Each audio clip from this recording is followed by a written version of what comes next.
Oi, gente, meu nome é André, eu sou cofundador do Nova Casa 4.0 e hoje eu vou falar com vocês sobre grandes obras na construção civil no Brasil. O Brasil, ele realmente é um país que possui grandes obras na construção civil, seja na parte de edificações quanto na parte de infraestrutura, e hoje eu vou abordar com vocês dessas obras, tanto que já foram construídas quanto que estão sendo construídas.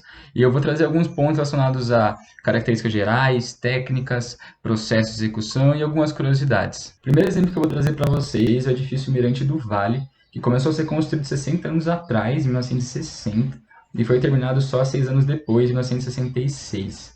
Ele foi o maior edifício do Brasil durante 48 anos, superado em 2014 pelo Millennium Palace, que também depois foi superado. Hoje, inclusive, o maior prédio, o maior edifício do Brasil é o One Tower, com 280 metros de altura, que está em fase de construção, né?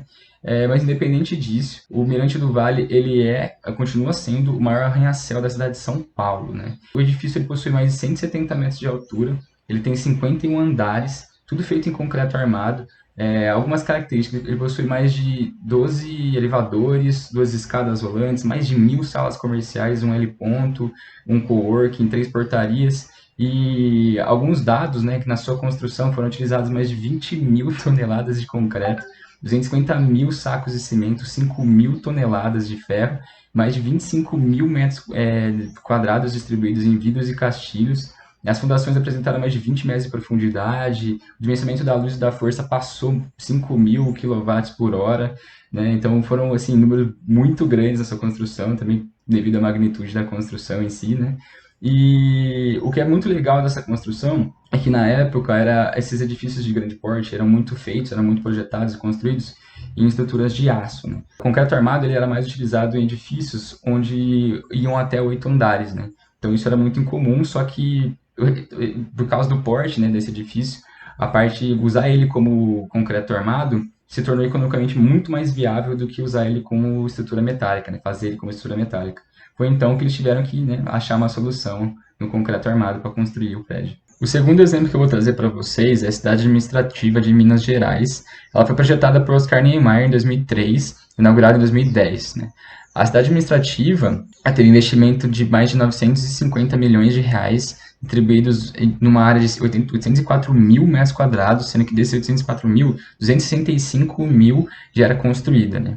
Além disso, a construção ela ainda tem um espaço verde, 2 lagos, né? E o Parque Estadual da Serra Verde, com 1.417.140 metros quadrados. Uma coisa interessante dessa obra é que o governo estadual também precisou investir cerca de 20 milhões para o desenvolvimento do entorno da construção, né? Com construção de escola, posto de saúde, área de lazer e mais algumas coisas, né? Uma vez que aquela região, ela apresentava, né? Ela estava numa área um pouco mais modesta da cidade, né? E ela contava com pouca infraestrutura. A obra ela pode ser dividida em 5 edificações, sendo elas o Palácio Tiradentes, o Auditório JK, as secretarias, né? O prédio Minas Gerais, o Centro de Convivência e o prédio de serviços.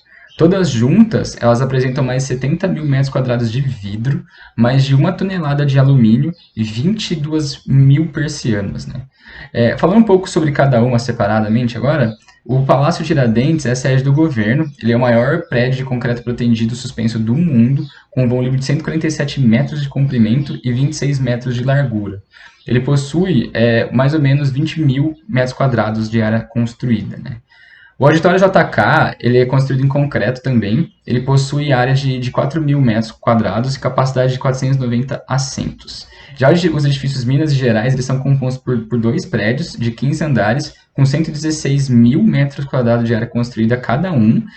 Os andares eles têm 7 mil metros quadrados e o gabinete de cada secretário tem 50 metros quadrados, né?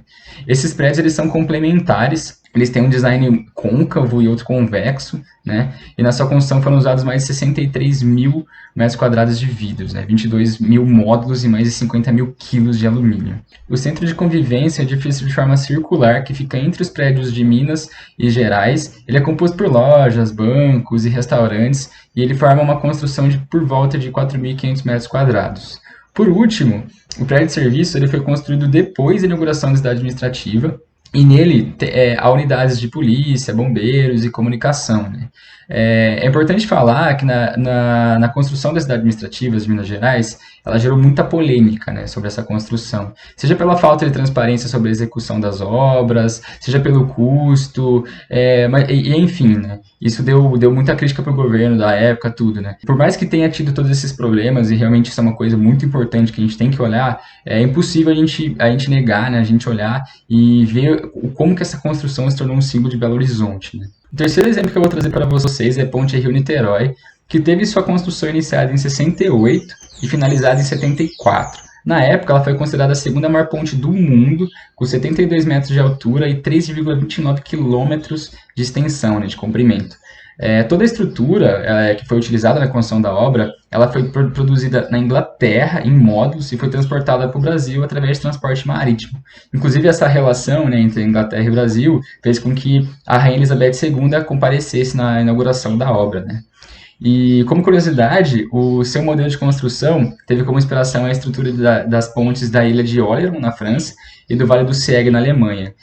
Como características de projeto, a ponte Rio-Niterói ela apresentou vigas contínuas de 80 metros de vão, com rótulas intermediárias, trechos de 400 a 480 metros sem juntas, alturas constantes e espessura da alma constante, cabos longitudinais de 12 cordoalhas, com aços resistindo aí a mais de 1.750 MPa, né? Cabos de laje com 12 fios, também resistindo a mais de 1.400 MPa, proteção vertical adicional das armas com barras de 25 milímetros, também resistindo a mais de 1.050 MPa, e por fim, uma fundação de estaca escavada com 1,80, né, 180 centímetros de diâmetro, e carga admissível de 10.000 kN. A gente pode dividir a estrutura da ponte em três, sendo a superestrutura, a mesoestrutura e a infraestrutura. Na superestrutura, a gente tem o tabuleiro da ponte e as pistas, né, onde foram utilizadas vigas pré-moldadas de concreto pretendido nas rampas, aduelas nos trechos correntes e estrutura metálica no vão central. Na mesoestrutura, que é composta pelos pilares e travessas, foram utilizadas formas no local para a concretagem dos pilares em terra e formas deslizantes para a parte marítima, né, que é basicamente aquelas formas metálicas que se deslocam conforme o pilar é concretado, né. E, por fim, na infraestrutura, né, ela é composta por fundações e blocos de coroamento. Foram utilizados em terra estacas cravadas, elevadas por blocos de concreto. E em mar foram utilizadas estacas metálicas em profundidade menores e ilhas flutuantes em profundidade maiores, né. Em seguida, cada fundação era erguida por blocos de coroamento, né.